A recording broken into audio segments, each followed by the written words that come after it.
How to get home button on screen in iPhone 16e. So let's start the video. First of all, open settings. In settings, scroll down and here you can see the option accessibility. Now click on accessibility and then in physical and motor section you can see the option touch. Now click on touch and then click on assistive touch.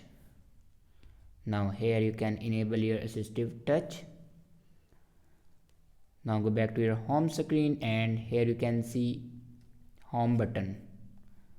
So this is the way to get home button on screen in iPhone 16e. I hope this video is helpful for you. Thanks for watching.